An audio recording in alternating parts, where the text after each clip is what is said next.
नमस्कार दोस्तों, बहुत बहुत स्वागत है आपका निक्कू चौधरी ब्लॉग्स में। और मैं हूं नताशा। मैं बात की कुछ क्लियर करना चाहती हूं अपनी रात की वीडियो के बारे में। सबसे पहले जो लोग बोल रहे हैं कि आप औरत नहीं हैं, जो एक औरत का दर्द नहीं समझ रही। पहली बात तो ये है कि मैंने जो कल वीडियो डाली थी, मैंने उसमें किसी एक का साथ नहीं दिया, ना तो उसकी सास का साथ दिया है, ना ही उसका साथ दिया है। तो आप अगर ये डाउट कर रहे हैं कि मेरे औरत होने पे या किसी चीज़ पे डाउट कर रहे हैं आप, तो मैं एक बात क्लियर करना चाहती हूँ। वो दूसरी जो औरत है जो वहाँ पर आई थी, उसकी सास, वो भी तो औरत है। तो उसकी उसके लिए आप क्यों नहीं बोल रहे हैं कि इसका साथ नहीं दे रही है तो औरत नहीं है? क्या वहाँ पर 100% वो औरत गलत थी? देखिए, कल सास जो उनकी वहाँ पर आई, वो बहुत गलत आई। उनको आना नहीं चाहिए था, क्योंकि उनका निधि पर कोई हक नहीं बैठता, लीगली भी और जो आप नॉर्मल भी बोलेंगे, हक नहीं बैठता किसी भी तरीके से। क्योंकि भले ही वो अच्छी थी या बुरी थी, बट जब उनका बेटा चला गया तो बहू की तरफ और पोती की तरफ उनकी डबल जिम्मेदारी बनती थी। वो उस जिम्मेदारी से भागे हैं। रीज़न कुछ भी हुआ है, रीज़न बहुत कुछ थे। कि पहले तो निधि को सास को वो निधि पसंद ही नहीं थी, उसका रहना, उसका तौर तरीका पसंद नहीं था।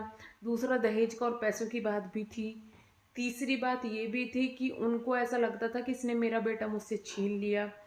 फिर बहुत सारी चीज़ें आई। इसकी निधि की जो फैमिली थी वो भी बहुत ज़्यादा प्रॉब्लम क्रिएट कर रही थी। सास का एंगर भी बहुत ज़्यादा था, वो भी बदतमीजी करती थी, और निधि भी वहाँ पर रिप्लाई बहुत बदतमीजी से देती थी। कल वो शांत दिख रही थी, लेकिन एक्चुअली में उसका बिहेवियर ऐसा बिल्कुल भी नहीं रहता।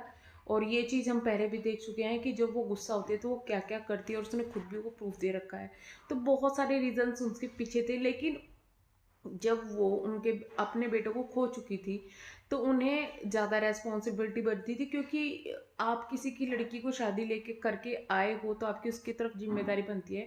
चलो मान लिया उसकी तरफ भी ना बने, लेकिन पोते की तरफ आपकी जिम्मेदारी बनती थी, जिस वजह से आपको अपनी बहू को अपने साथ में रखना चाहिए था। एटलीस्ट जब तक रखना चाहिए था जब तक आप उसकी दूसरी शादी कहीं और नहीं करा देना सकते थे, कहीं और उसकी शादी करा सकते थे आप, और पोते को अपने पास में रख सकते थे, अगर आपको अपने दूसरे बेटे के साथ शादी नहीं करवानी थी। निधि ने वहां पे क्लियर बोला कि मुझे संदीप दे देते, यानी कि निधि अपने देवर से शादी करना चाहती थी।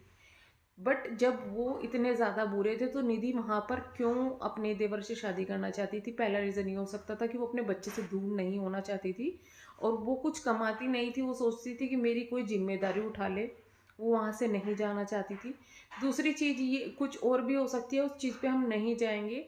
लेकिन जो लोग कह रहे हैं कि यार करा देते ना देवर से शादी, ये वो, तो वो ये लोग ये क्यों नहीं समझ रहे हैं कि चलो उनको जो चीज़ है वो निधि को एक्सेप्ट कर लेती, बट क्या पता वो लड़का ही ना एक्सेप्ट करता, जो देवर है वो ही ना एक्सेप्ट करता, वो करना ही ना चाहता हो शादी।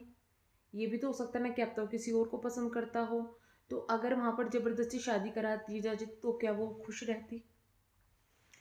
आप लोगों को क्या इतनी बातें समझ में नहीं आ रही है? मैं यहाँ पर सांस का बिल्कुल भी फेवर नहीं ले रही हूँ। जो जिस तरीके से उन्होंने कल बात की है, बहुत सारे जुगल उसमें खुल के आ रहे हैं। लेकिन जिस तरीके से निधि ने उनकी लाइव रिकॉर्डिंग की और सोशल मीडिया पर डाली, वो भी इनलीगल था। ऐसा वो नहीं कर सकती। एज अ प्रूफ वो अगर वीडियो बनाना चाहती थी तो वो उसको बना के अपने पास रखती, बट उसने उसको सोशल मीडिया पर डाला, जो कि बहुत ज़्यादा गलत था। इस चीज़ में निधि के खिलाफ भी कार्रवाई वो लोग करवा सकते हैं कि इन्होंने भैया हमारी इज्जत को इस तरीके से नीलाम कर दिया। दूसरी बात यह है कि जो भी डर है निधि का कि मेरे बच्चे को छीन लेंगे, ऐसा कुछ भी नहीं कोई कर सकता। हाँ, जिस तरीके से आप सोशल मीडिया पे ये कहते हो कि मैं डिप्रेस हूँ, मैं परेशान हूँ, मैं दुखी हूँ, मैं डिप्रेशन की शिकार हूँ, मैंने ये हरकत कर दी, वो हरकत कर दी, वो मंदिर तोड़ने वाली हरकत, तो क्या आपको इस चीज़ का अंदाज़ा नहीं है कि इन चीज़ों के और इन वीडियो को आपके खिलाफ यूज़ करके वो आपके ऊपर केस ये कर सकते हैं कि मतलब कि इसको तो मेंटली प्रॉब्लम है और इसलिए बच्चा हमें दे दिया जाए, तो आपके लिए प्रॉब्लम क्रिएट हो सकती है। तो इसलिए ही हम लोग स्टार्टिंग से समझाने की कोशिश कर रहे हैं कि संभल के रहो, संभल के रहो। और अब भी जो लोग उसको गलत शिक्षा दे रहे हैं, वहाँ पर गलत मैसेज कर रहे हैं, तो उन लोगों को समझना चाहिए कि आप उसको समझाएं कि वो ऐसा ना करे और अपने काम पर ध्यान दे, जिससे उसकी प्रॉब्लम आगे ना बढ़े।